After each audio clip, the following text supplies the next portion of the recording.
Yay! Hey guys, welcome. We're happy to have you guys here. We are the Double Feature Creature Crypt. Me, Kaylee Creates, Me, Laura, Lady Tartan. and we are so happy to have you here on this fabulous, fabulous Monday after Christmas with the killer Brian McAuley, who's right there in the bottom. Um, and we're going to be talking about his books, Candy King Kills and Candy King Kills Again. Last year's book and this year's book. We are incredibly thrilled to have Brian with us today. Brian was this has been like a year in the making. Brian was he was last Christmas when we did Frostbite. He stopped by and chatted with us with Angela, and we just enjoyed his presence and him so much and loved his books that we've read over the last year that we had to have him on the crypt. And with the resounding yes from everybody else, it was a no-brainer. So we thank you so much for joining us tonight, Brian. Yes, thank you. So honored to be back and to be hanging with you all. Thank you for taking the time to read the books and to be here chatting. Yeah, let's see here.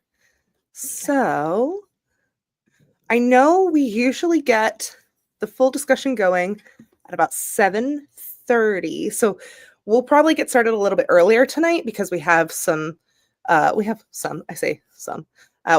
a lot planned for you guys. Grace is here. Hey, Grace. Hello. Which is really funny how many people I was reading the book and I was like, oh, these names made me giggle. So Grace is here. Hi, Grace. We usually have everybody show up between now and then. Just a couple of reminders before we get started. I know you know your hosts by now, but in case you don't, we already introduced ourselves. If you need to go back, replay it, hop back, you're great. Let me see here. I'm going to get further in the festive spirit with my Christmas. Yes! Oh, no. Yes! I love the Christmas beanie. I know you. Last chance to wear my favorite Christmas. I know you made me feel. You made me feel all left out, so I had to get my Christmas cup. Yeah. So I got my Christmas tree cup with hot cocoa in it, which actually feels so good. So good. Did he put on a? Yes! Yay! This is fantastic. Excellent. Thanks, excellent. Okay. So, just want to let everybody know our winner for the January New Year New Me pick was Rachel Harrison's So Thirsty. We are very excited for next month. We have Bridget and V. Laura, that beanie is everything to me. Excellent. And then also, not only are we doing So Thirsty next month, but we're partnering with Rachel to do a fun little advice column, and she'll be answering 1 or 2 questions a month for us, just about like different life things you have questions for. I know this about a month ago now, she had put out on her Instagram this advice about switching to an analog alarm clock and charging her phone in a different room, and it made me a different person. This person who's like a crazy night owl now is up every day at like 4 a.m. Active and awake and ready to just like take on the world, which is insane and grosses me out and makes me want to vomit in my mouth. But the productivity is the same person who had me in IHOP till like 4 a.m. pretending to study. Finishing our finishing our like our papers for we're like, gotta go. No, we don't. We really don't. We didn't. But yes, so we have that, and I think it's about 7:20. Very cool. Such a good book. Yes, we're very, very, very excited. Okay. I am going to, for just a second, pulling up our discussion notes. Okay. And our usual So, disclaimer, we are going to be talking about the books. Therefore, spoilers abound. You have been warned. yes, if you have not read this far yet, like if you haven't read the books yet, you should probably stop this, read the books, come back. We do Yep. save all of our videos on our YouTube, so if at any point you miss out or you read a book later and you want to come back and get just like a little bit extra, we're here for you, with open arms, with crypts wide open. We're very excited. I keep saying that. I really genuinely am. I'm just a giant golden retriever. I'm excited to get into the gory details and not worry about spoilers. It's so fun. Yes. So that's one of the reasons we started this, was because we loved having so many people, like being able to go to book events and whatnot, but we could always tell that people were like, read it. Yeah. We're like, yeah. And Liz Karen, a couple of months ago, she was like, what if we did something called like spoiler soup, where everybody could come and they could all just kind of like say whatever they need to, whatever they want. And I was like, I like this. So that was when we switched over to StreamYard. Because I know the last time you were with us, we were just, I think we did it on Zoom. I think we had a Zoom link back in Yeah. the olden days. And now we just save everything and catalog it. So you can share it with your friends. You can share it with your family. If somebody messages you and they're like, oh, well, what about, you could be like, I literally got to talk about all of this and I love you so much. Thank you for like chatting with me right now. If you need more here, like it's just fun. It's fun for us. And we like being able to give you guys the time to shine that y'all deserve, for sure. Especially with some gory, slashy messes like Candy Cane. Yes. Let's see. Crypts wide open. Yeah. Thank you, B. Love you. Grace, we need to talk about Candy's Crimson Delight. And Stephanie says, very happy to be here. Alrighty, you guys. So we are going to, I forget that you're controlling the PowerPoint. We have our special guest with us. I know Brian! Who's that? Alrighty. So this is quite literally the best day ever. Like I've already said, we're very excited to have you here. It's a year in the making.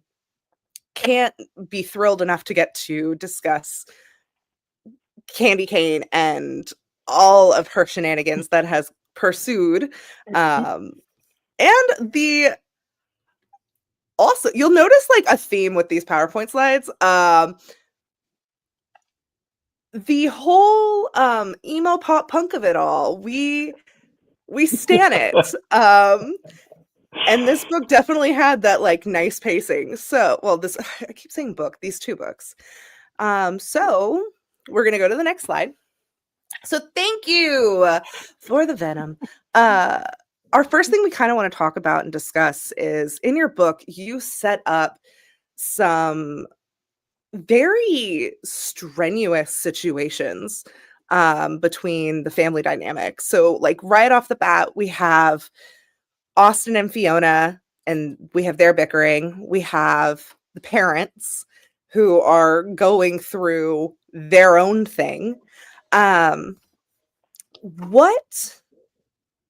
What was it for you that kind of, what was it that you were like, this has to be the catalyst, like this has to be the family dynamic, these have to be the choices? Where here, my brain just blanked. Where here was this like the starting point for you? I think for me, it was thinking about, in writing Christmas horror, like for me, I always come at anything I write from a character drama perspective. And and think about like what's the drama, what's the human drama that's happening before the horror kicks in. And so for me, Christmas is a time, the Hallmark version is that Christmas is a time of magic and love and appreciation and presents. But like for me, Christmas is a time of like when all the family, extended family, is forced together and all the tensions can come to a head in these weird and awkward ways. And my family's go-to Christmas movie was National Lampoon's Christmas Vacation, and that's like the comedy version of family drama coming to a head. So for me, Which it was Laura about, finally got to watch for the first time this year. So I did. she gets that wow. reference. For the first time. Wow, that must have been an experience. It was. It's just not something, it's a very, I think, the American experience Christmas film. And growing up, we just didn't watch that over in the UK. So I watched a lot of Muppet Christmas Carol, and that's my Christmas movie. But I enjoyed it. It was very funny. I loved the brother, Randy Quaid. He was my favorite. Yeah. Shitter's full. But yeah, that idea of like writing a Christmas horror story was always like, all right, well, it's going to be a family that's just like just busting at the seams with tension, and the idea of them going to this place with the intention of like healing their wounds and trying to stitch things back together. And also, the idea of writing in each of their perspectives to show that they each have these kind of unmet needs that they're not really able to communicate with each other, but the reader is in this unique position to understand each of them and hopefully have empathy for each of them in a way that they're just missing each other. So yeah, just for me, what baked into the Christmas idea was forcing family together and saying it's going to be happy, this is going to be wonderful, when really like that doesn't really fix things just because it's this one calendar day of the year. It's gonna be fine. Everything's gonna be fine. Yeah, merry and bright. Like I said, we're gonna enjoy this Christmas, damn it. Okay, so I know Austin, like he's the eldest, and then just a little recap for people. Fiona, she's the younger sister who also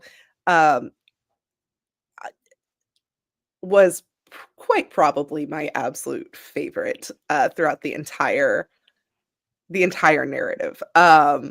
She's just a sassy little badass, and I feel like life kind of made her that way. Like she was like, I'm not taking shit from nobody. I don't want anybody to think that. She's kind of great. And then we have there's a couple outliers, but Austin has his friend group that comes and crashes Christmas. Oh, what? Like how did you even, what were you like, let's break them out? Like yeah, well, I was like VHS. Yeah, so how did that go, like your process there? Yeah, like I knew I wanted, the sibling story was like the heart of it for me, because in learning more about who Candy Cane is, that's the past drama and trauma as well as this sibling relationship. And so I kind of built it on that. And I have a really strong relationship with my own siblings, and like that felt like authentic to me to kind of to dramatize and to a certain degree. But then realizing like, oh, if it's just going to be this family of 4 at an isolated cabin, that's not a lot of bodies for Candy Cane. So we're gonna have to bring some extras in for the sleigh ride here. Need some red shirts. Yeah, yeah, exactly. And I gotta say, I gotta give you props on it too, because gosh, everything that you have in here, it's weird to say that. I'm gonna say that it's like a nostalgia period piece, which is hard to swallow. Yeah, you have them going and seeing like Brokeback Mountain and listening to MCR. Was any of the, I mean, like, was getting a these were BlackBerry? Yeah, getting Yep. a BlackBerry, I think, was a really good one. Yeah. That was, when I was thinking about coming at this from a teenager perspective, um, and thinking about, well, am I going to try to write modern teenagers, or would it be more organic for me to write teenagers at a time when I was a teenager? So setting it in 2005 just felt really organic in that way. And it also helped with the cell phones of it all. But also, yeah, leaning into those little fun Easter eggs. It was at a certain point in writing, I hit a sort of roadblock of like, well, how the hell would these kids, know where Austin and his family are? And I was like, oh, what if he left? What if he left his away message up, which was totally a thing that I would have done as a kid in that era, with all Stupid the cabin details. family trip. The song lyrics, like, surprised it wasn't song lyrics. I was like, ouch, I'm attacked. So I think, it's you write what you know, and that for me was just like leaning into that very kind of specific era and timeline of being a kid in the 2005 of it all. Yeah. Okay. So the next thing we have is going to be the next slide. Oh, real quick though, I wanted to just talk a bit more about Fiona. Yes, yes. This is my Sorry, I biggest wasn't sure if I had yes. that back up here. No, you're good. So I really appreciated the kind of chronic disability illness representation in there. You don't get to see it very often. I mean, it's also not the most convenient thing to have in a horror thing. Like she says several times, like she can't run, she can't do those kind of physical things. As someone with the chronic illness, it's very much appreciated to see that. But also, I think just back to Kaylee said, she's such a badass because she's dealing with other Tony is the things brains of it outside of all. this situation. And I think especially when she... Go You ahead. go. I was just saying, was it intentional to kind of also show that in addition to dealing with what's going on, the differences in the way you, as someone who maybe requires a little more attention or can't do as much, how you think of those things or what you expect other people to think of you versus what they actually do? And there was just I think it was chapter 7 to chapter 8 when it switches from Fiona to Austin and the differences in the way they think of that situation. Was that something that came? How did that process kind of come out, I suppose? Yeah, it was interesting. When I first outlined the story, I thought that I would be writing mostly from Austin's perspective. And very quickly I got to like chapter 2 or 3, I think it was, that Fiona's first chapter, and she as a character was just like screaming at me to like have her perspective spoken to. And so I did a lot of research into chronic illness, and specifically like physical disabilities, and how, first person accounts of what that experience has been for kids of that age, also accounts of like family experiences and the dynamics that unfold as a result. And so I tried really hard to be as authentic as I could and think about, in every situation, how does each character have a different perspective and experience with it. And Fiona, yeah, just it felt authentic for her to just to have that attitude, and also the idea that it's not that her parents are negligent, it's actually that they're like overly protective, but they're still not really listening to her and aware of what she's asking for and needing, because they think that they know what she needs and they're trying to get ahead of it and all of that. And I think that for me was something that, even though I don't have chronic illness, it was like, well, that's a lived experience that I can relate to and can kind of translate through that lens, and hopefully put some more representation in through this book. But she very quickly became the character who was like the easiest to write. Like she just made all the sense in the world to me, and I just loved getting to see her, especially the ways that she speaks up against certain characters, like the sheriff and things, where it's just like she doesn't have any filters. Like she's not gonna, yeah, She she's not gonna reminds tiptoe. me she reminds me so much of Margot Kidder in Black Christmas. Like, the minute I fell in love with her was when she was like getting the restroom key and she was like, oh. I was just like, yes. I was like, oh, I see where we're going. I like her. I like her so much. But you brought up a really good point. Is that quite often the thing that people like Fiona need the most is agency. And it's something that they're just consistently robbed of because everybody else thinks that they know better. And yeah, I didn't really think about it from an agency perspective before. And you gave Fiona not just agency, but a whole damn like shop. She had her own like, oh, she was great. I love Fiona. Sorry, that's my faves. Thank you. And we have some great comments here, just Yes. reiterating Oh, kind of and Brian, I want to make Great. sure you can see the comments. Oh, how do I see them? Yeah, if you look over, there's private chat and then there's comments. And now you see everyone. Oh my God. Hey. So we look a little comments. less neurotic. We're not talking to no one. No, we don't have YouTube like pulled up to the side. We're just looking at the comments. Oh, thank you. Yes, so I'm gonna scroll back a little bit.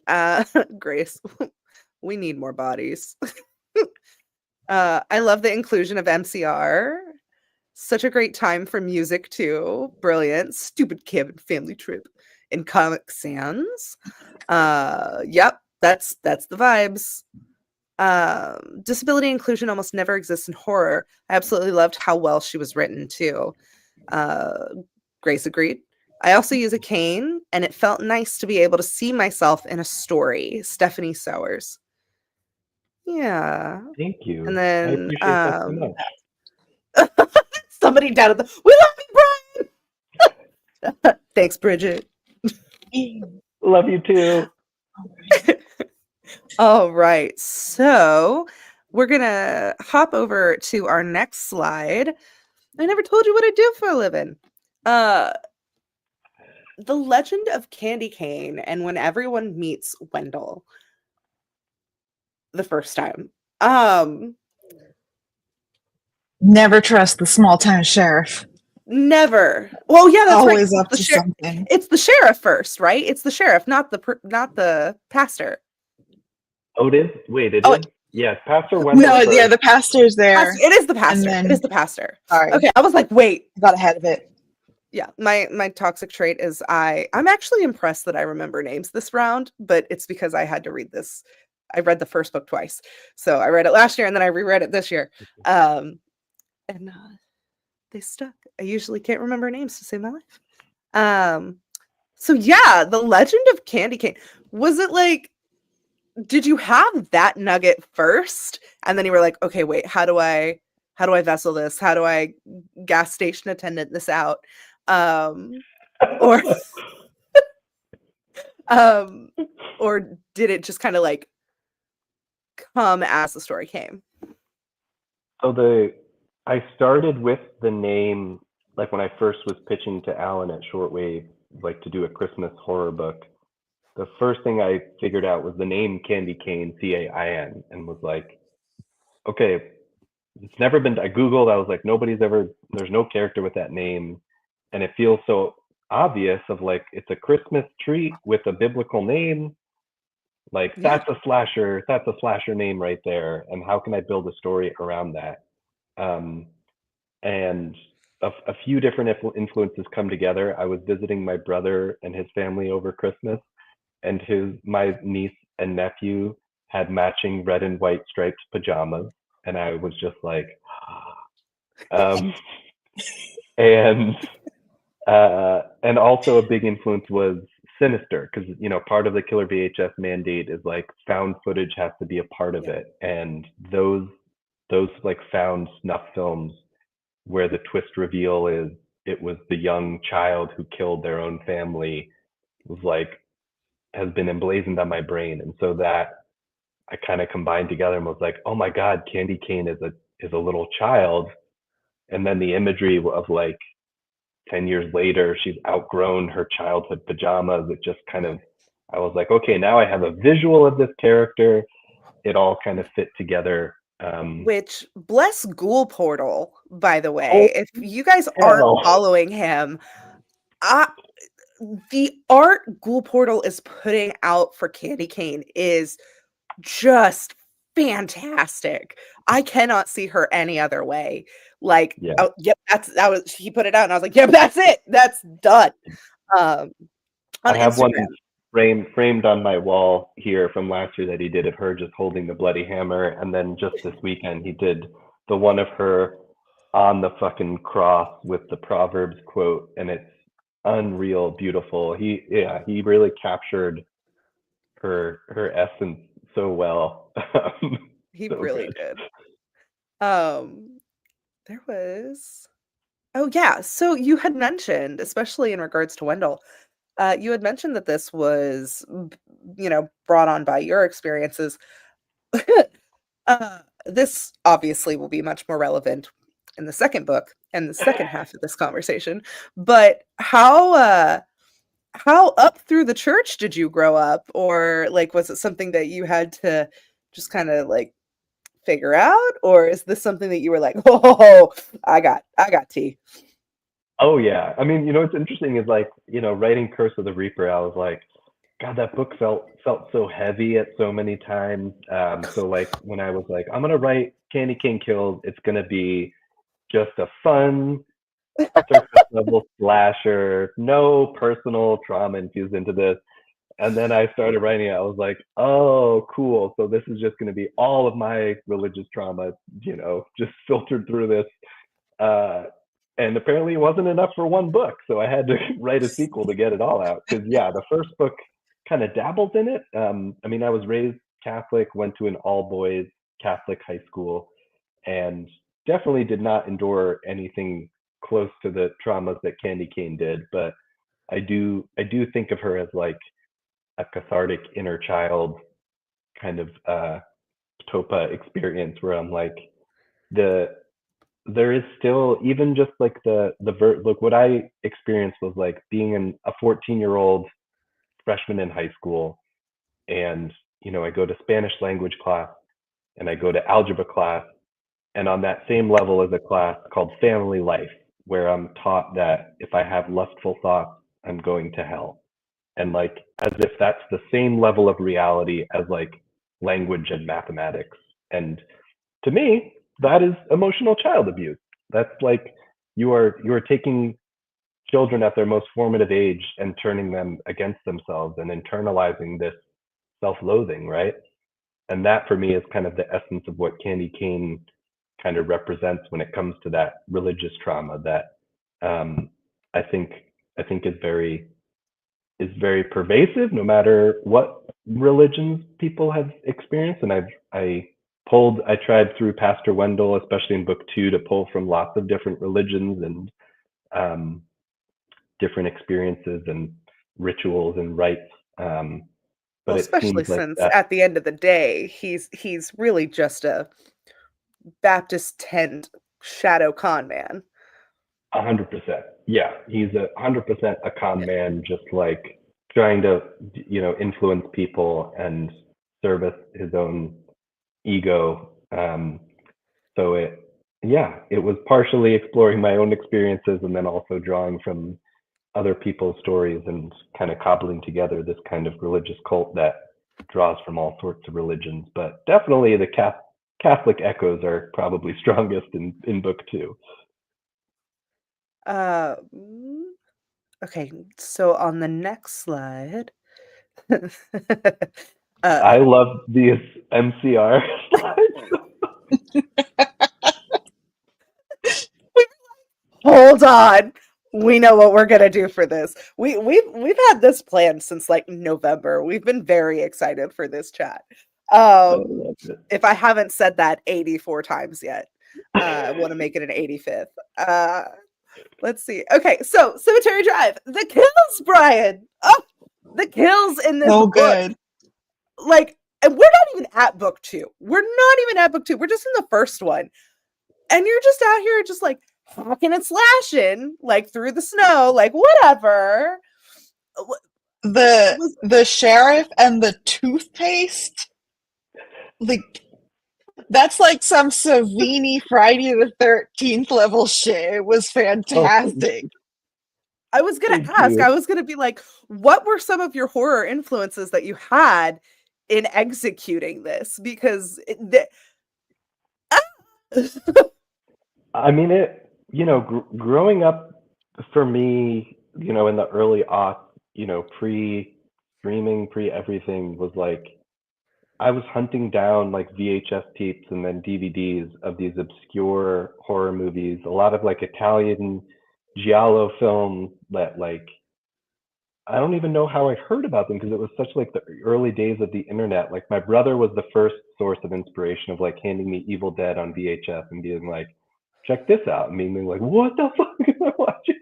But then yeah, discovering Dario Argento and these films where these iconic murder set pieces, that was like horror for me growing up. And so, but at the same time, I was like an aspiring filmmaker watching a bunch of like indie Sundance dramas. So I feel like my voice is kind of the fusion of the two, of like taking the family drama and melding it with the most over the top gore set pieces. I will say, for all of the like slasher books have empathy that goes with them, I feel like almost makes it, in the best way, worse for the reader when things happen. Because in most slashers, you're like, yeah, I know. You're like, yeah, okay, I know we're gonna lose people. But when we lose people in your books, we're like, wait, I just had an entire backstory, and hold on, I didn't think I was gonna like this. I remember messaging you so clearly about Mateo's girlfriend and being like, hate her, oh yeah, hate her, she's in the way, hate her. And then No, she ends I up love dying, and I was like, I take it one of back. my favorite lines. Can we say it? I don't know if we can say it on Yeah, YouTube say if it. we'll get in trouble. Well, maybe you say it. She's like, Say come it. at me, candy cunt. I was like, Yes! yes, I love her. The best.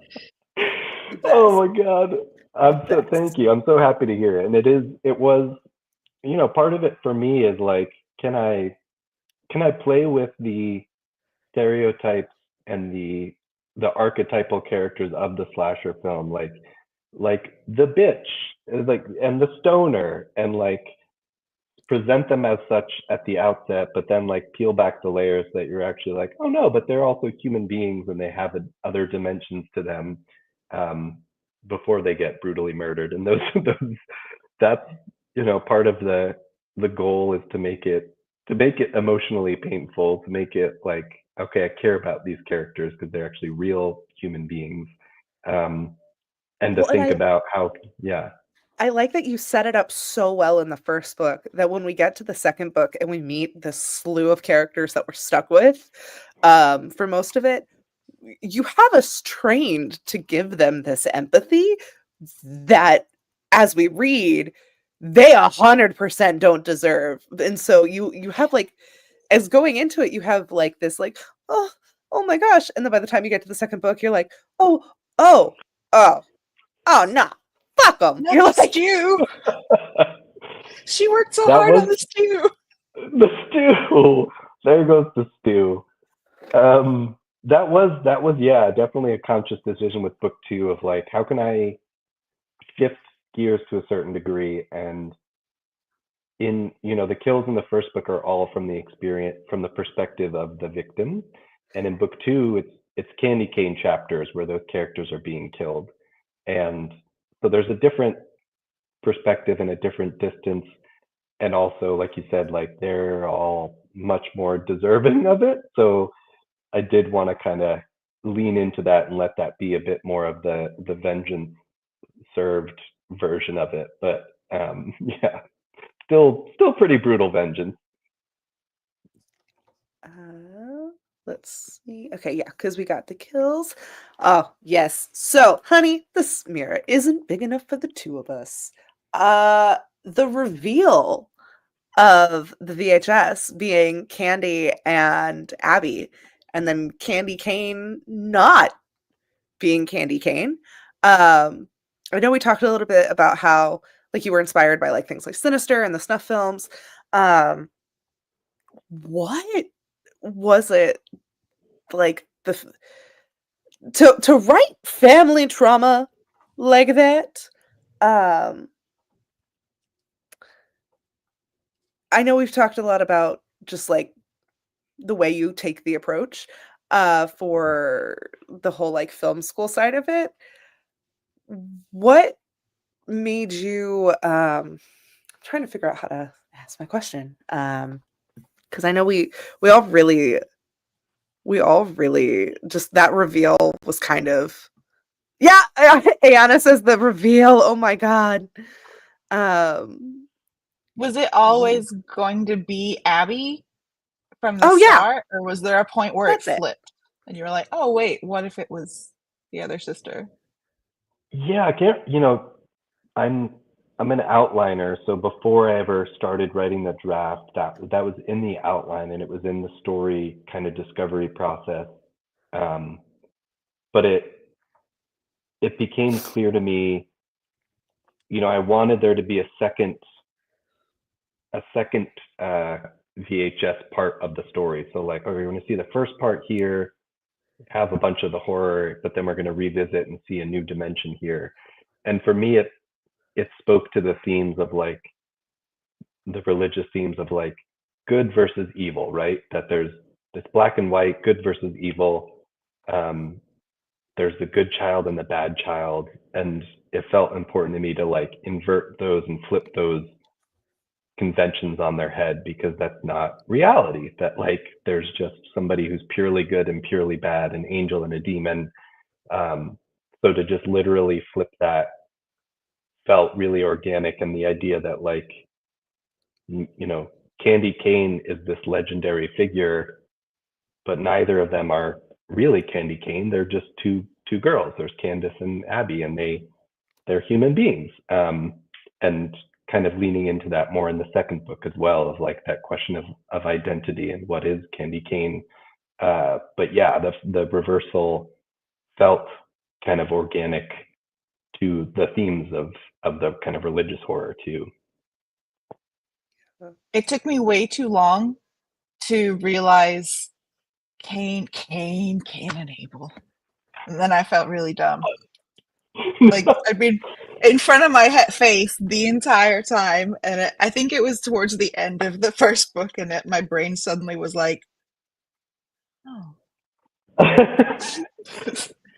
That was the big impetus was just like that religious horror story of the good child killing out of jealousy, and yeah, and then in book 2, kind of tracing the roots of the coal back to that son of a bitch, Pastor Wendell. But yeah. And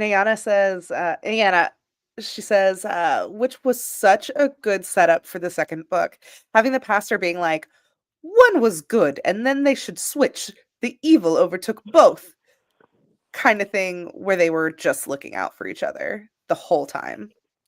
That was pretty heartbreaking when you realize that like there's just this manipulative pastor who is using these children. Like he's not just manipulative, he ends up believing the lies that he himself has created, to where he creates his own prophecy based around innocent girls, like 2 young girls just being sisters and taking care of each other. Like, yes.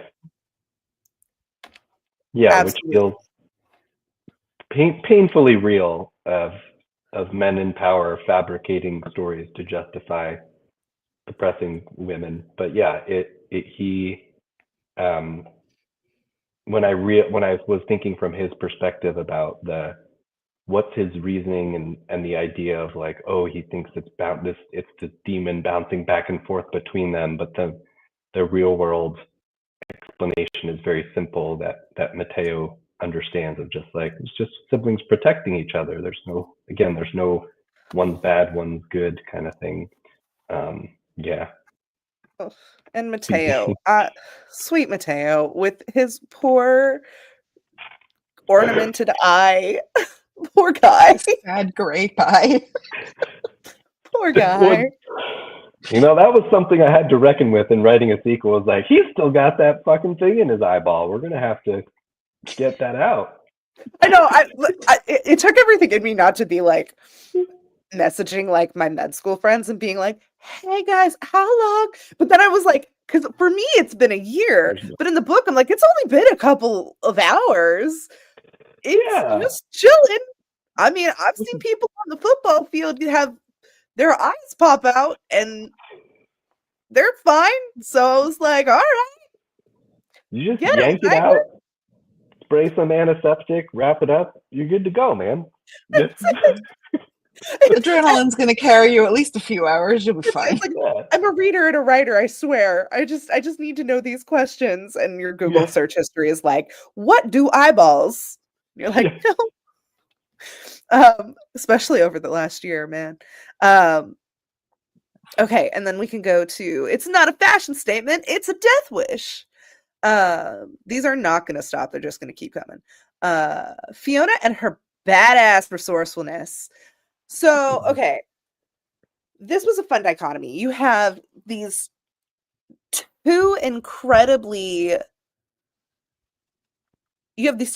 strong women in two different aspects, but the props that you gave them is, and I feel weird saying props about like Fiona. However, it's not like her disability, it's her mind. Like she's just that witty, that smart. She gets them out of trouble. She's the one who comes in and saves it. And then you have Candy and her Candy Cain just doing these kills, and all of the Christmas ornaments being her like killing objects. I think the snow globe's one of my like, it's rough, but what, like, did you notice the when you were making this, because you said that you were a big outliner, when you were going through and you were like plotting these kills and you were plotting like how they were going to escape or make it through the night, what did that look like? Like, yeah, what did that look like? Some of the kills in the outline did not were like rough ideas. Some of them like were locked in, like Mateo's death by like snowballs, which is the most upsetting to me and most readers from what I heard. I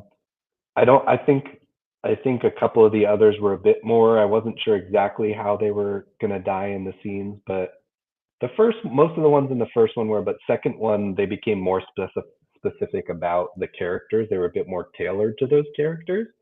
I will say that the Stu death in the outline was just the smashing of the face, but then when I was actually drafting it, Candy Cane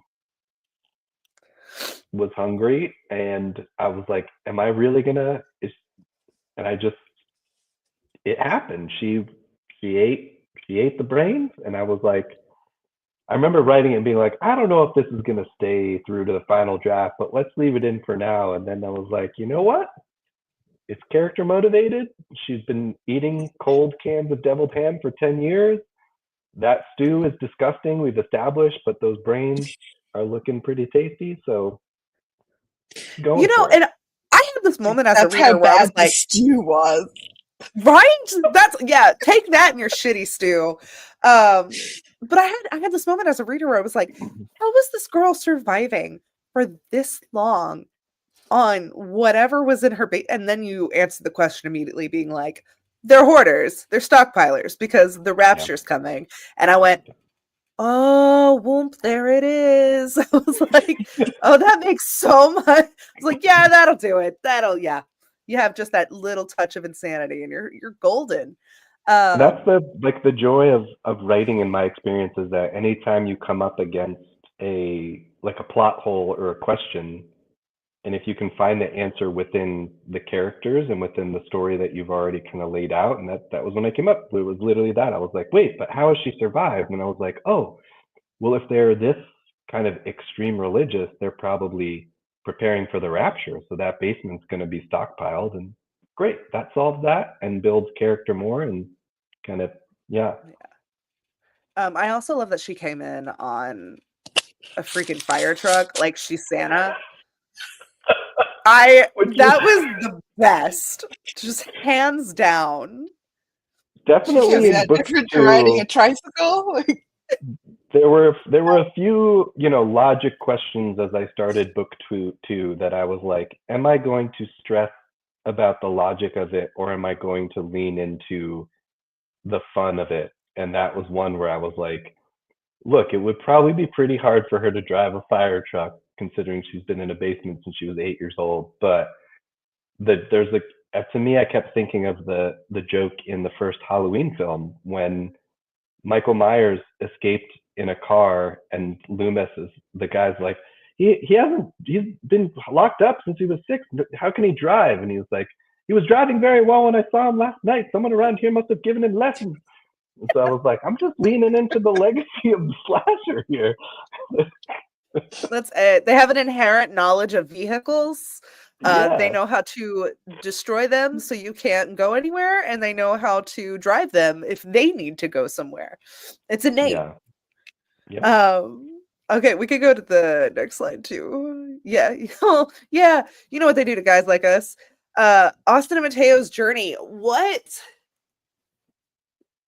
Oh God, you have so much great representation in this babies. book. And I love that Austin has to like come to terms with himself and kind of like figure it out. And his journey just kind of makes me giggle, especially in the second book when he's like, "This is my boyfriend, my gay boyfriend," and I'm like, "Oh no, we got it. We got it, my dude. We understood. I promise." What influenced that? What influenced Austin and Mateo's journey for you? Yeah, I just wanted to, I wanted to like tell the story of the like having a crush on your best friend and not wanting to ruin it, and again like wanting to kind of push myself in terms of representation, and hope that I could do it authentically. Like I identify as a straight cis white man, but I was like, for me, this is again the story of you're a kid, you realize, fuck, I have feelings for my best friend and I really don't want to fuck that up. And also, they're already in a relationship and this is complicated. And that's an experience that I had growing up. And there was a night when me and my friends had a bottle of Captain Morgan and had like a coming to terms of it all. And so I literally just kind of pulled actual experience into it and then mixed it in with fiction to kind of weave that together. And to play with the idea of like I knew that okay, even though there is a coming out scene in the story, everybody else is going to kind of be like, yeah, we know it's not a big deal. This is not what the story's about, and it's that they love him, and it's not an issue kind of thing.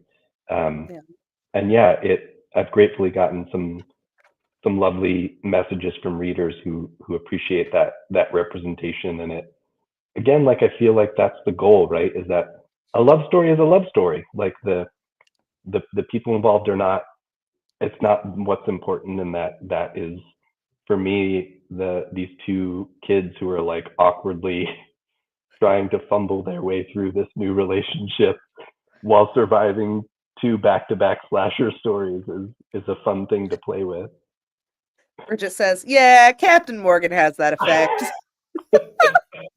Truth. I remember the day when I realized when I cracked that line of like Mateo has lost an eye, so he's kind of got a pirate look to him, and I was like, oh, magic. Yes. Excellent. Ugh. Real quick, I'm gonna catch up with the comments real quick. Oh,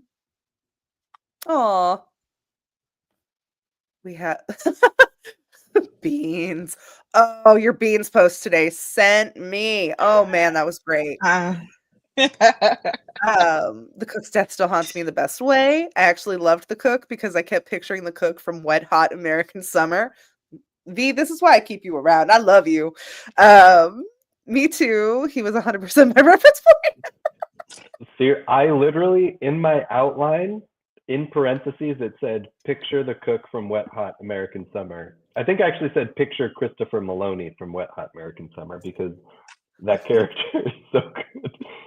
And that's probably where the can came from too. Doesn't he have a can that's talking to him? Man, see, we're unlocking everything here. Excellent. We're just really in like, we're locked on your brain. Don't worry, we got it. This is the place. I love knowing that it came through so well. Also excited for a summer camp slasher from you now.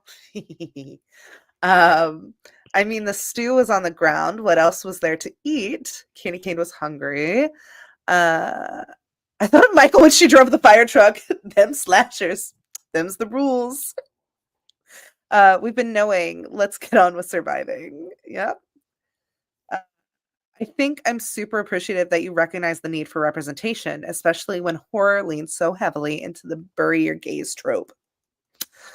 Yeah. Yeah. That was like I mentioned too, I think a thing I like to do is like lean into a trope and then flip it.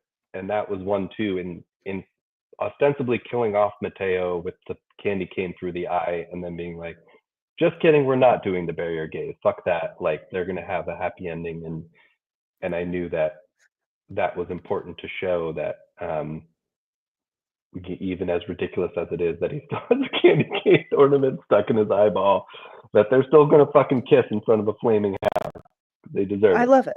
Yeah. Well, and I don't know if anybody else has read any of your books here in the chat, but those of us who have read other things of yours know that you really don't give two shits about the protagonist shield.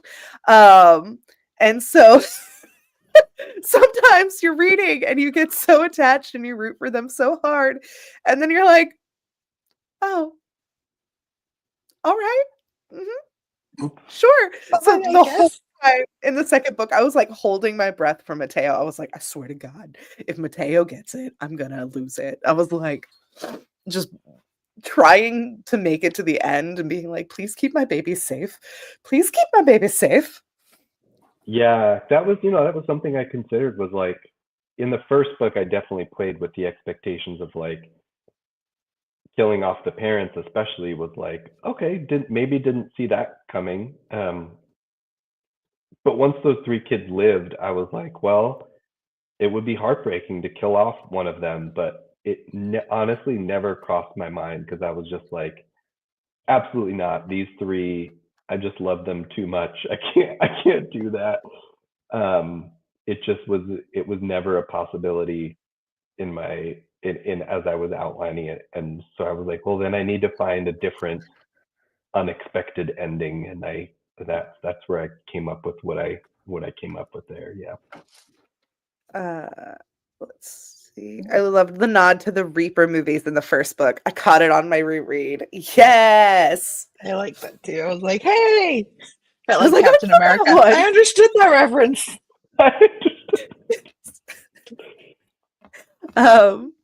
All you need now is to introduce a dog in book 3 and keep it around.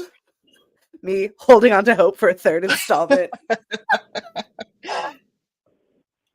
I learned my lesson with Curse the Reaper, in spoiler alert, but there's a cat in Curse the Reaper that doesn't fare well, and people were not pleased. And I was like, okay, all right, lesson learned. Imagine being another author right now, with another book out at the moment. Yep, it does not go well, does it? I don't understand that reference, but okay, hold on. When you get there, you will. One day, okay. that's gonna make sense to you. There's a bunch of people in the chat right now screaming, and yeah, I'm sorry that I brought that back up, everybody. It's okay. We have more slides for you. Yep, V's like rip. Yeah, you just don't mess with the pets. You just don't mess with the pets. Oh, I know what you Yep. mean now. Oh, I yes, was now I thinking do. cat. I was still thinking cat. Oh And I was like, no. are we mad at Clay Yep. for Whisper Down the Lane? Is that what's Oh happening? no. No. Because I'm I- still a little mad. Oh, Poor cat. You just don't mess with the pets. yeah. I need that on a t-shirt. Alrighty. Let's see. The husband did it t-shirt. Yeah. To the end.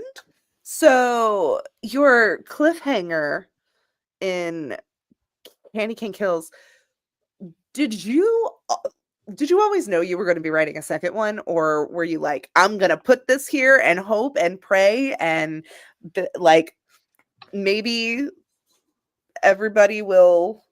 this will get like good reception? Or because I know you said that you're a why must you hurt us, Kaylee?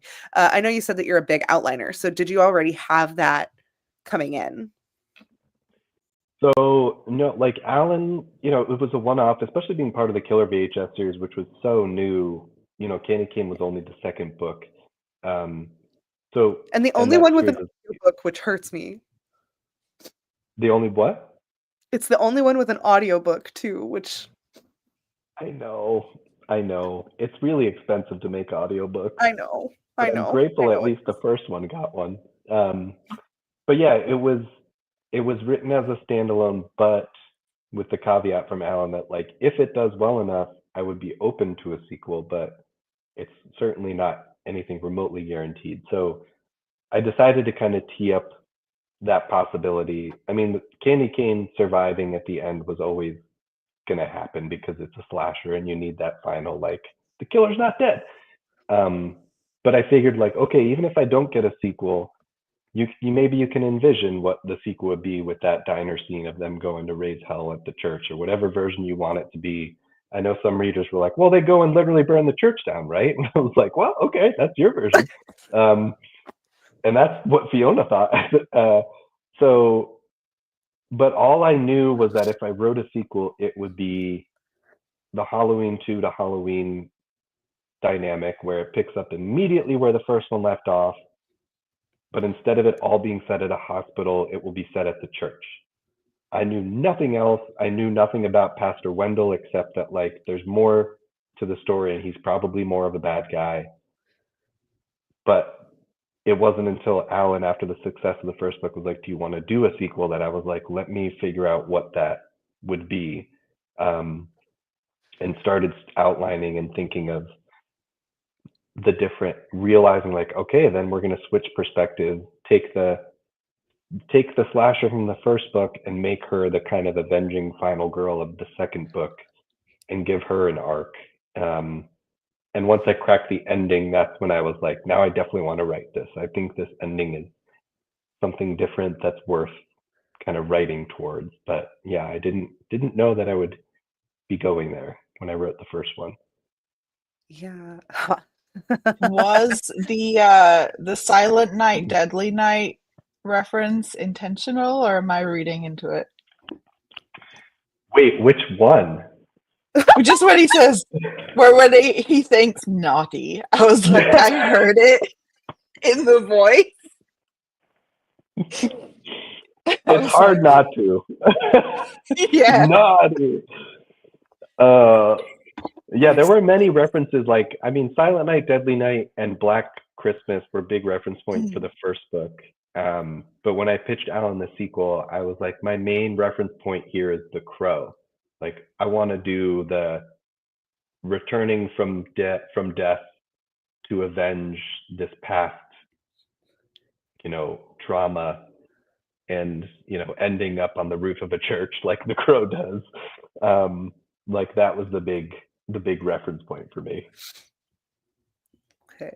Yeah, and so when you start the next book and you get to the second book, you also, something I think you do really well is you showcase the grief, and how that is starting to unsettle,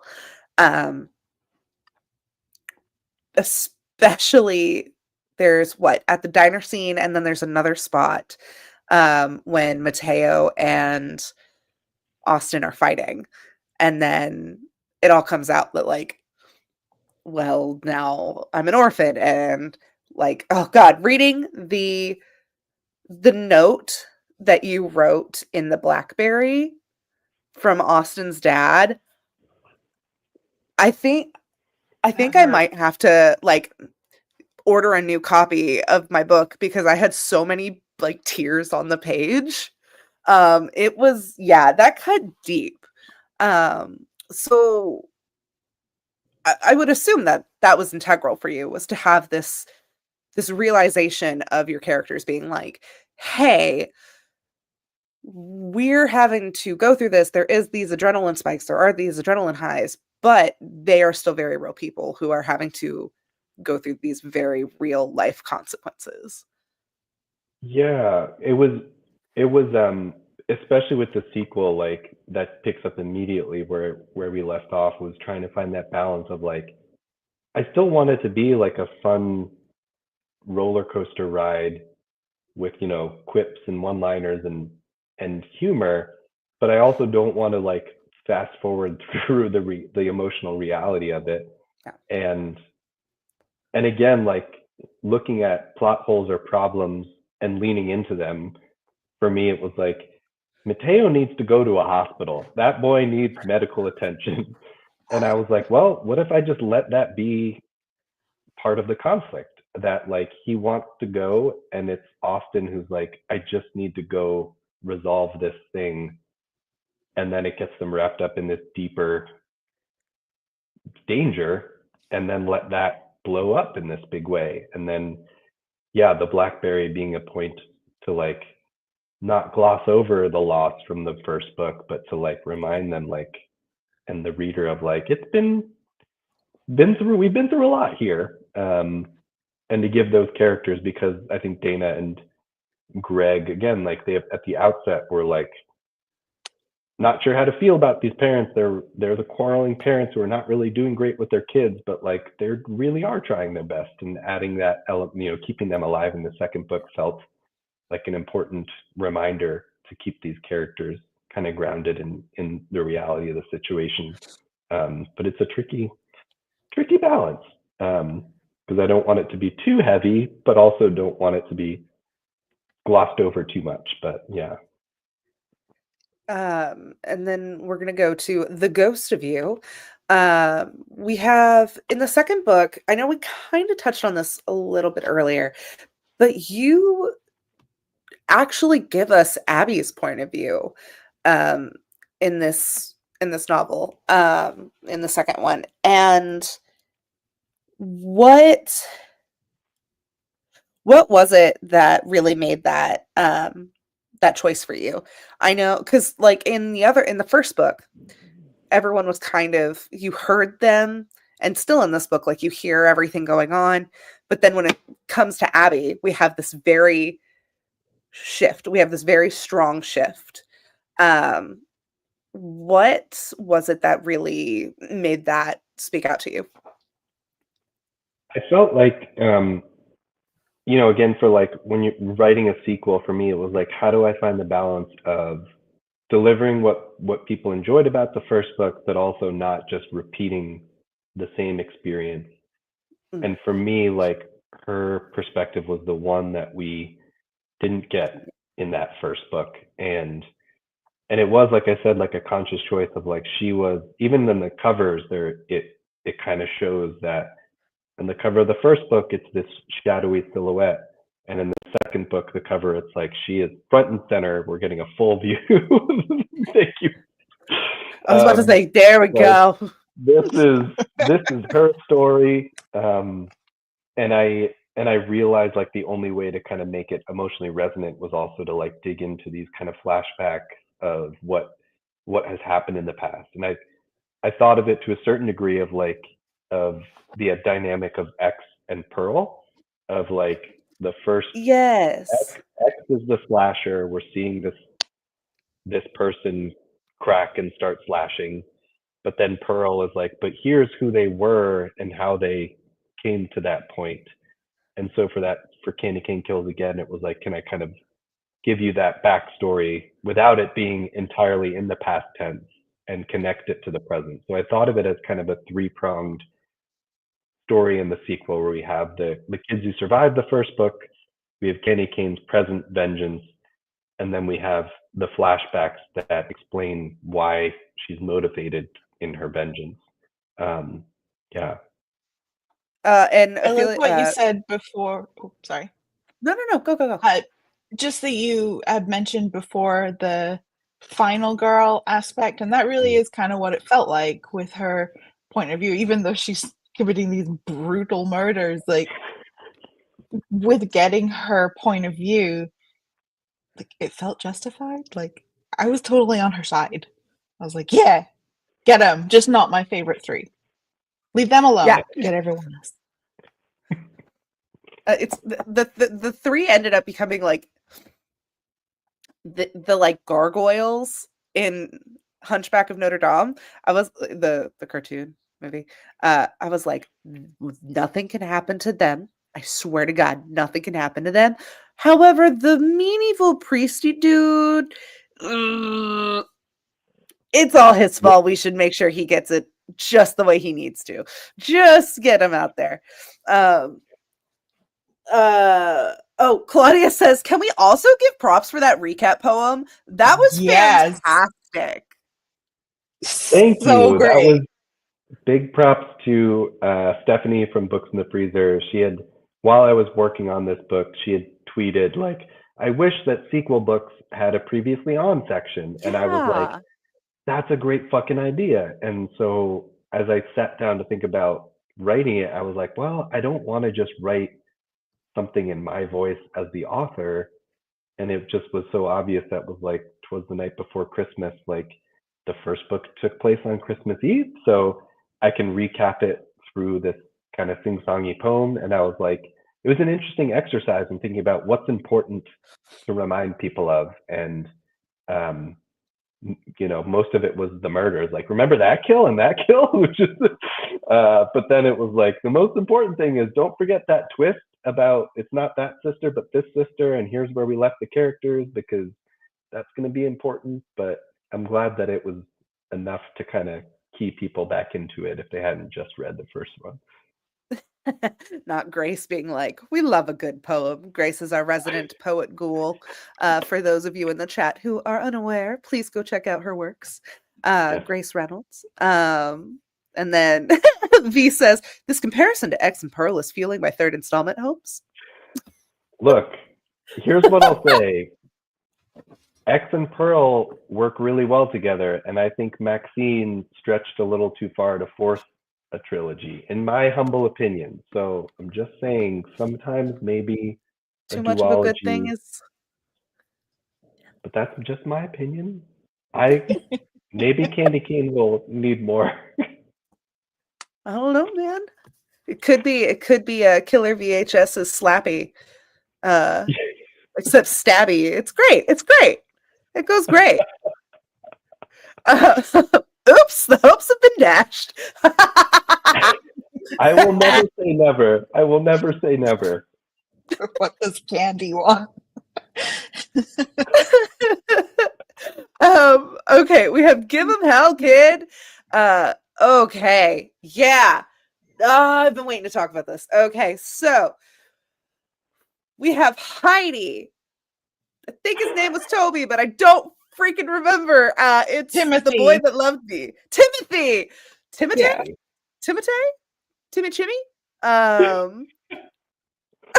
Chef guy who I literally put in parentheses, rest in piss. I was so mad.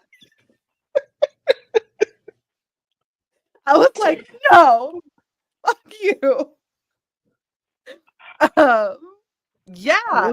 So just these experiences for Abby. What was the process there? How did you, because we like going, I mean, obviously we have like what goes on in cults, we have like different exercises of like male dominance and power. We have the like brainwashing from Heidi going on. What was it that you were like, this has to be what makes up her upbringing? What was going into that for you? Yeah, I think it was, I knew that it was, like I said, all going to be set in the church. So I was like, okay, well, the characters have to be organic to that setting. And so, we had Pastor Wendell, so I knew he was like the big bad at the top of the hill. And thinking about them moving through this church space was part of it as well. So they're entering through, the church itself with the pews and the altar and the organ. So I was like, okay, well, we can have an organist and the chef and then the school teacher and I knew that part of the story was going to be the youth pastor, because that's part of the culture that also I experienced and felt like needed to be addressed in this context. But yeah, definitely, the Miss Heidi character was probably closest to home in terms of being going to a religious school and having it be in a classroom setting.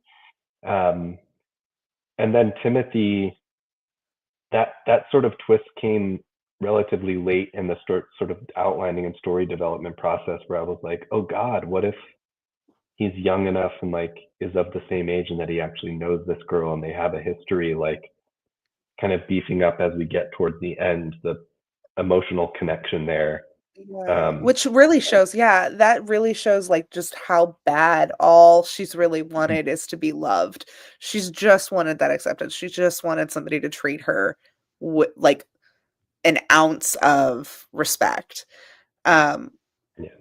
and to protect that, which we haven't mentioned yet, but the fact that when she first enters the church, she tells all of the children to leave. Her big, like, it's very much like a Catcher in the Rye situation. She's very much like, I just want to preserve their innocence. You don't need to be here. Please leave. And all the kids are like, don't out, say less. That was another, I swear to God, this is, the writing process of, I knew I was like, she's going to enter that church with an axe and just fucking wreak havoc. And then I had that moment of pause and I was like, wait, there are children in this church and she's not going to kill kids because she was one of them. And I was like, I need to build in this moment where she takes a pause and is like, children, go. And of course, like you said, they're not going to take a moment's hesitation because they've all been through what she's been through, and they're like, somebody's coming to save us, we're out, peace. And then to be able in that I'm laughing final really scene, hard. I realized, yeah. I'm laughing really hard because I'm just imagining you at your computer being like, Control F in the Bible, children. Like, Oh, there was a lot of searching like Bible websites for quotes about forgiveness, for quotes about education, things, and like they're all readily available that fit really well into horror stories. But yeah, it was also late in the process when I was writing that final chapter when I was like, oh, what if the children come back in that final scene and we get to see them kind of play in the snow and on the fire truck, and just that reflection of that, she was a child of Nodland and that these ones are free now. And yeah. Ayana says, my first thought was, damn, hope that town has room for an orphanage. Hopefully it's better than the one from Silent Night, Deadly Night. Right. I think you summed it all up really well in just the way Fiona says to the teacher, like, this isn't education, this is indoctrination. Yeah. And I was like, Fiona again. That gets Through the bullshit. 100%, me reflecting on what I shared earlier about my own experience with religious education, of like, that's not education. That's not teaching students and children another language or mathematics. That's selecting beliefs and saying, I'm going to imprint these into you because, in my experience, it's just about control, and it's not the same as education. It's very different.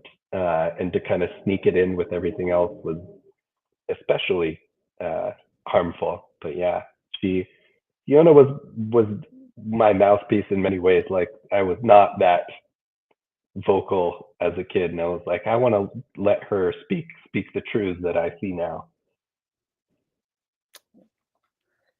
And then we have, because speaking the truth can lead to powerful things, such as our bad guy getting what's coming to him. Fucking Wendell. Fucking Wendell. We literally, I just have like, it's all in caps. It says, fuck you, Wendell. Because just, I mean, in a way, like, man, Brian, come on now. But also, yeah, creating a bad guy that I hate so much. Delightful. I've never been more happy to watch that play out. Because the whole time he's just a terrible dude. He's there. The moment where they're like, he's like, can I see the phone? And Austin's like, yeah, here. Then he's like, psych, and It's just comically dastardly. He even gets his own bullshit mixed up. Like, he's like, wait, no, they're the witnesses because I'm the second coming of Christ. Yes, they're not possessed. He's drunk the entire time. He's just plastered off his ass. Yeah, that moment when I realized that, like, he can't even keep track of his own bullshit, and his own narratives about why he does the things he does. So I always knew he had to die. But taking that extra step to decide, like, it's got to be these three who avenge on, because Candy Cane has been getting vengeance the whole way through. And so, of course, it would be satisfying enough that she completes that vengeance. But, like, again, I was like, what's the twist at the end here that's comparable to the twist in the first book that makes it different? And allowing each of the three characters, I feel like Fiona probably from moment one would have been game for that vengeance. But Mateo and Austin kind of had to get to that point, especially Mateo, who he was the other character who I felt like didn't get as much play time in the first book. So I wanted to give him more of an arc in this book. So to make him go from, I just want to go to the hospital and go home, to, I'm going to, like, Fiona's right, we have to kill this dude. Like, fuck this guy. It felt very justified for them at this point to be the ones who were like, we can't let this dude live. Yeah, well, and especially because it takes a lot to cross that line. Like, it takes a lot to cross that threshold, especially when, the person who you're doing it for is somebody who quite literally killed your parents. It takes a lot, and I think you handled it incredibly well. It's something that I really liked about the tapes, because they don't really, I mean, they just know that she was treated poorly and that this pastor is a dick, and that's enough for them to be like, look, dude, you're testing it. But when they hear the tapes and then they realize, oh my God, like, these were just kids. These were just kids, and this is a person who's still a kid and is just out here alone trying to avenge, not even trying to avenge her sister, but just trying to exist. I think that was a very, very powerful moment when they all grabbed the stick and pushed him off. It was the first time that I was like, all right, okay, they can cross that line, and I'm not going to be like, but your parents, what? Because it's all like, you did such a good job about this, about found family. Thank you. It felt, it felt like, especially given everything that they've been through and still kind of processing it, but the reality of, like, what they're left with and how they're going to move forward too, which is something I think about a lot with like the concept of restorative justice and like who's the one that's been wronged in this situation, and let them have a say in how that justice is carried out. And so, yeah, it felt like there was something maybe healing for them to accept Candy Cane once they learn what she'd been through too. And then we have our last slide, so long and good night, happy endings and found family, which we kind of just touched on with what we were just talking about. But I mean, I know we've heard you say that you were not going to let anything happen to your three babies. But did you always plan for it to have a happy ending? Like, did you always plan for it for Abby to have some kind of redemption at the end, like more than just like getting her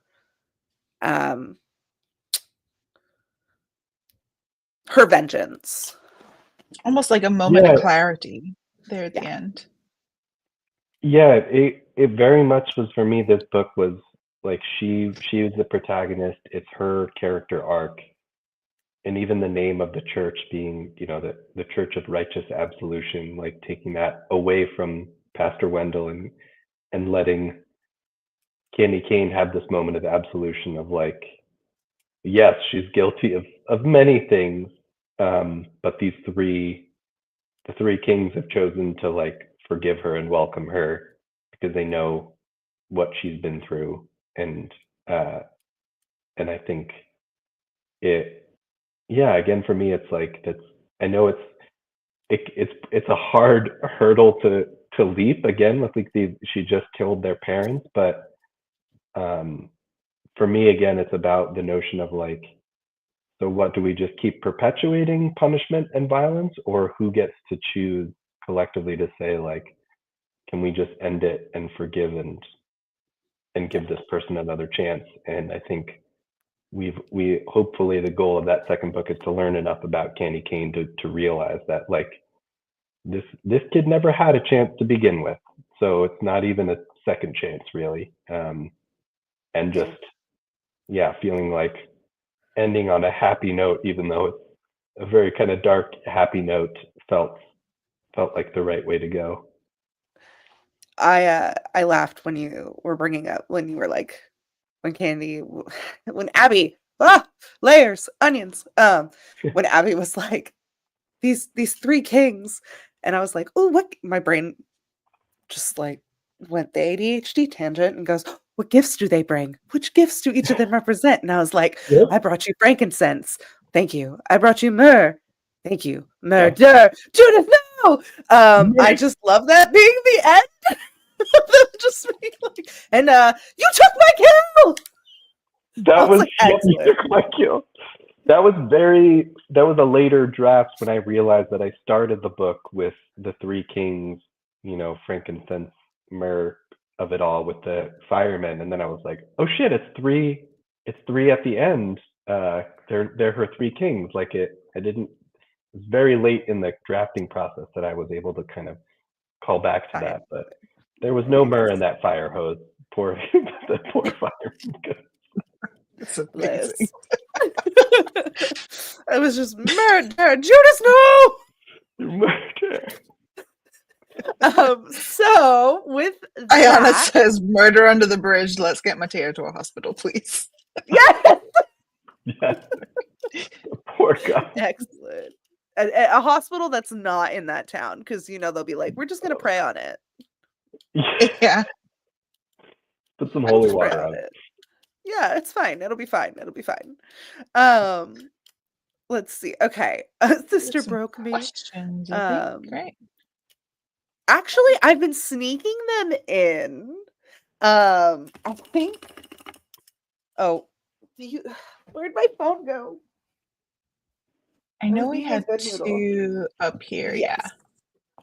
Yes. So Grace asked, did you and Alan consciously choose them to be books 2 and 5 to make a 25? Let me tell you, Neither Alan nor I had any idea until Kaylee messaged me with a photo of the books together and was like, "Hey, this was a cool move," and I was like, "What?" I was like, What? how did they not realize this? They're both, and the fact that like out of the whole series, they're green and red. I was like, come on, guys.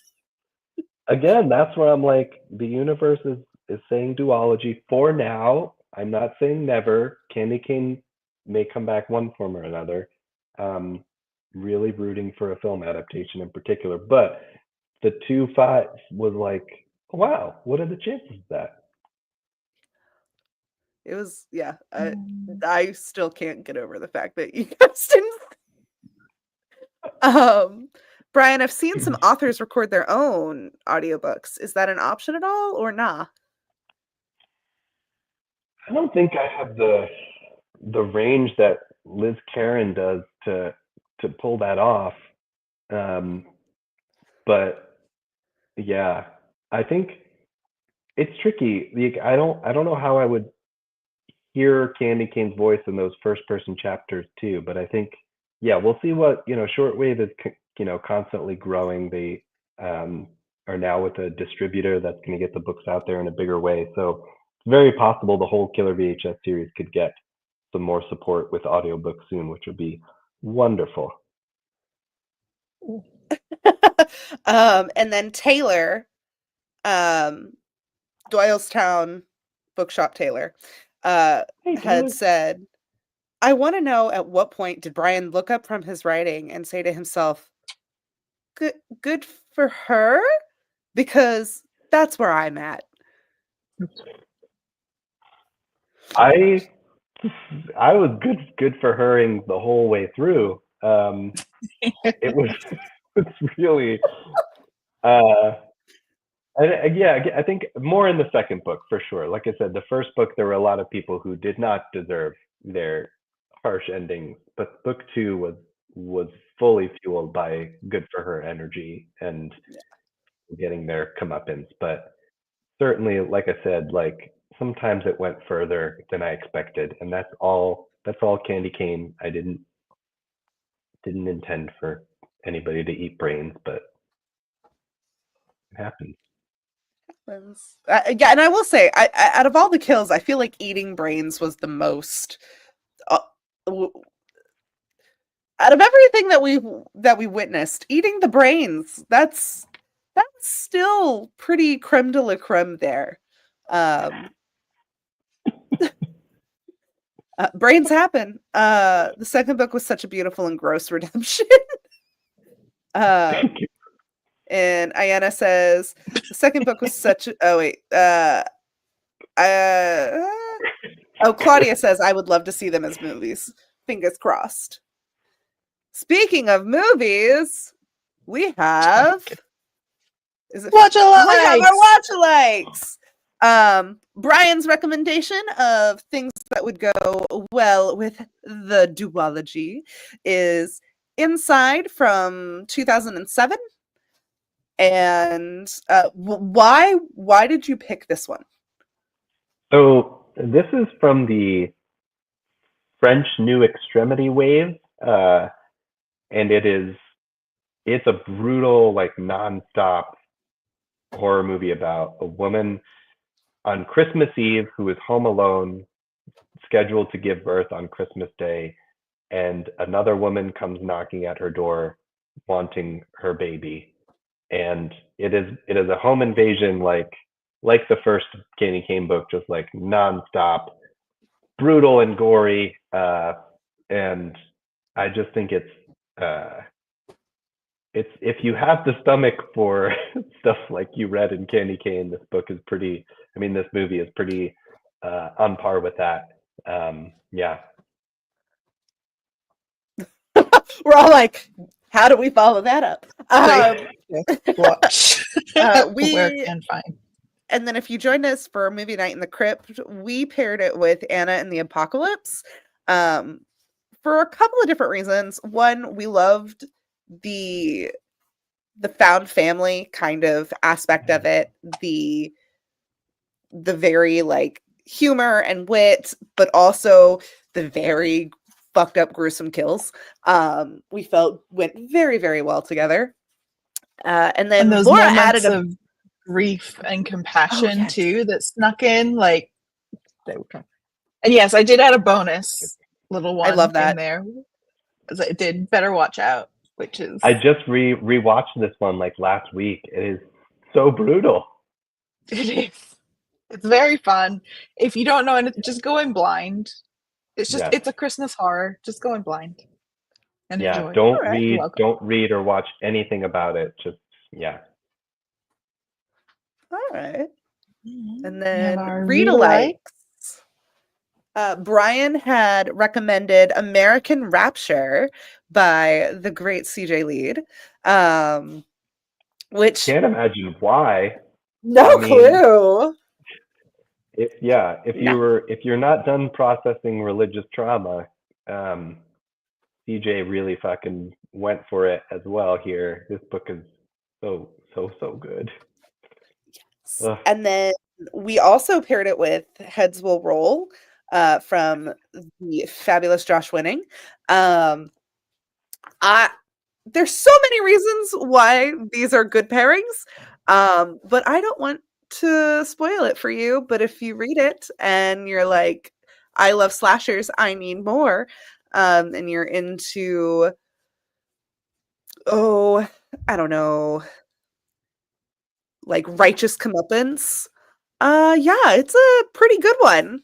It's a pretty good It's one to pair with so with the fun. I love and Josh and I was like we talked about how our he had Burn the Negative come out when I had Curse of the Reaper, so we had our film like celluloid on the cover of our books slashers, yeah. and then Heads Will Roll came out when Candy Cane Kills Again came out, and it was like the bloody axe slasher cover.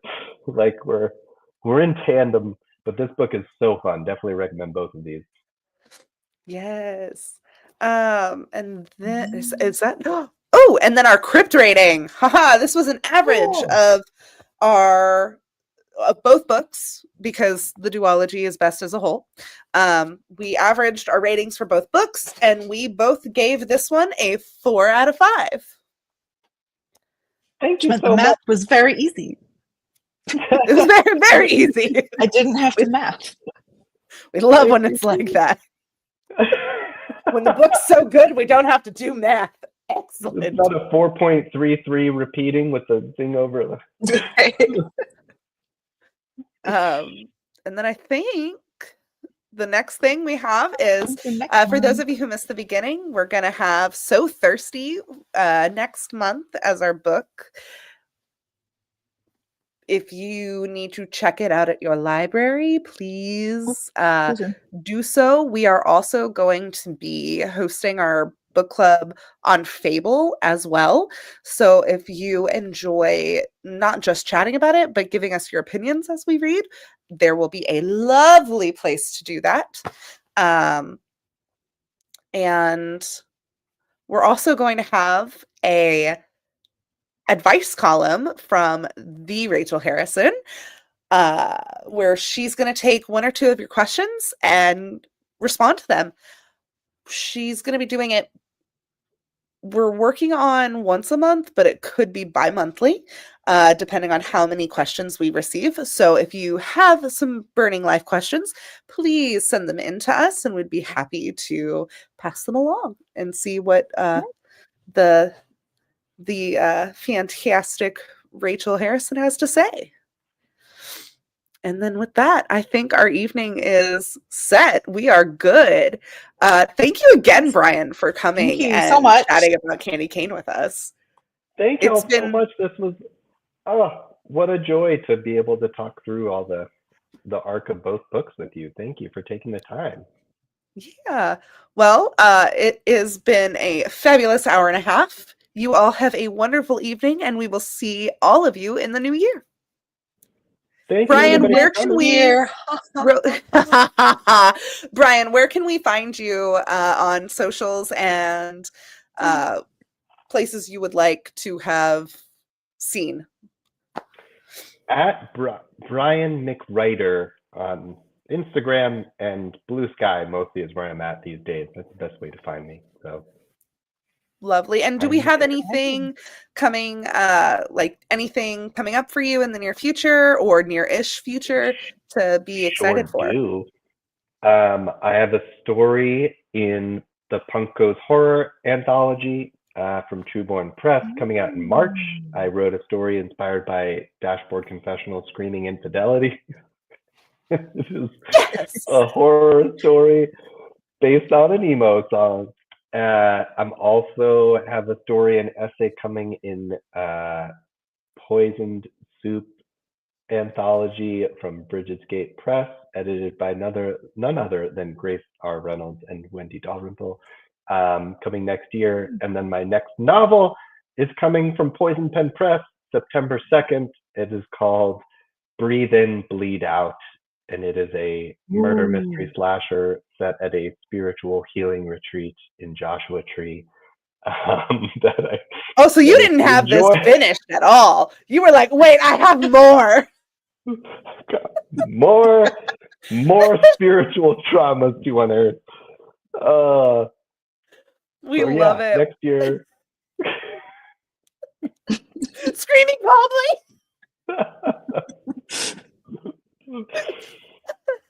Well, thank you so much, Brian. We look forward to everything you have to serve us for the next year, and everything you have given us over the last hour. You've been an absolute gem.